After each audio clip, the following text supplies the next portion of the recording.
അതൊരു തന്ത്രമാണ്. ഉണങ്ങിപ്പോക്കോ വേൾഡ് ടൂറടി അധികം അപകടമാണ്. ഇത് ശ്രദ്ധിച്ചോളണം. എന്ത് ചെയ്താലും ദൈവനാമ മഹത്വത്തിൽ പോകുവാണ്. ഈ സുവിശേഷം ഇവിടെ 65 മിഷണറിമാരുടെ കാര്യം പറഞ്ഞു. ഓരോരുത്തർ ട്രിപ്പ് അങ്ങോട്ട് വെക്ക്, അവിടെ പോയി അവരെ ഒന്ന് ചാർജ് ആക്ക്. ദൈവം അനുവദിച്ച 30-ാം തീയതി ഒറീസയ്ക്ക് വീണ്ടും പോകുന്ന അവിടെ കുറച്ച് മിഷണറിമാരുമായിട്ട് ഒരുമിച്ച് കൂട്ടായ്മ കൂടെ മടങ്ങി വരട്ടെ.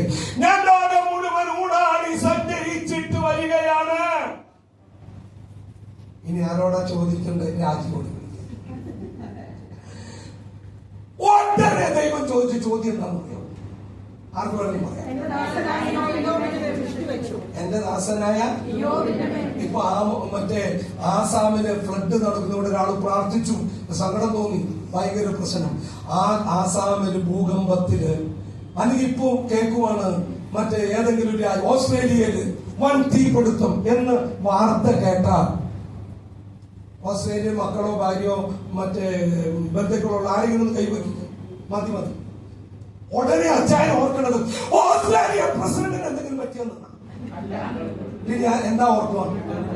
എന്റെ കുഞ്ഞ് ലോകം മുഴുവൻ ഊടാടി ചുറ്റി നടന്ന പിശാച് വന്നപ്പോ ദൈവം ചോദിക്കോ എന്റെ ദാസനായ ഇയ്യോബിനെ തൊട്ടോന്ന്. അതാണ് ബന്ധം ദൈവമക്കളെ. ആ ബന്ധത്തിൽ ജീവിക്കണം. എന്റെ ചോദ്യം തോമസ് സാറിനോട്, ഇയ്യോബ് മാത്രം അന്ന് ലോകത്തുള്ളൂ ആണോ? ആയിരക്കണക്കിന്. പക്ഷെ ദൈവത്തിന് അറിയേണ്ടത് ഇയ്യോബിന്റെ കാര്യമാണ്. ഈ പട്ടണത്തിൽ, ഈ കൊച്ചി പട്ടണത്തെ ഓർക്കുമ്പോൾ ഈ വർഗീസിനെ ഓർക്കുന്ന ഒരു ദൈവമുണ്ടെങ്കിൽ രക്ഷപ്പെട്ടു. ഇതാ ബന്ധം. ബന്ധം പോയിട്ട് എന്താ കാര്യം? എന്നെ ആത്മാവിൽ ത്രസിപ്പിച്ച ദൂതാണ് എന്റെ ദാസനായ ഇയ്യോബിന്റെ മേൽ. വേറെ ആരെന്ത് ചെയ്താലും ഇയ്യോബ് ദൈവത്തിന്, പക്ഷെ ഇവൻ അവന്റെ മോനാണ്. ഇതാണ് ബന്ധം. മനസ്സിലായോ? ഇതാ ബന്ധം. ആ ബന്ധത്തിൽ ജീവിക്കണം. അത്രയും പോകാനേ നമുക്ക് ഇപ്പൊ സമയമുള്ളൂ. ചുറ്റി കുറെ കറങ്ങി ഇതായിരിക്കണം പടഞ്ഞമ്പലായി.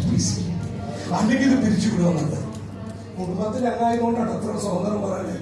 എന്ന് പറഞ്ഞാൽ അവൻ പഠിച്ച പണി 18 കറങ്ങിയാലും ഓർഗത്തിന് കിട്ടില്ല.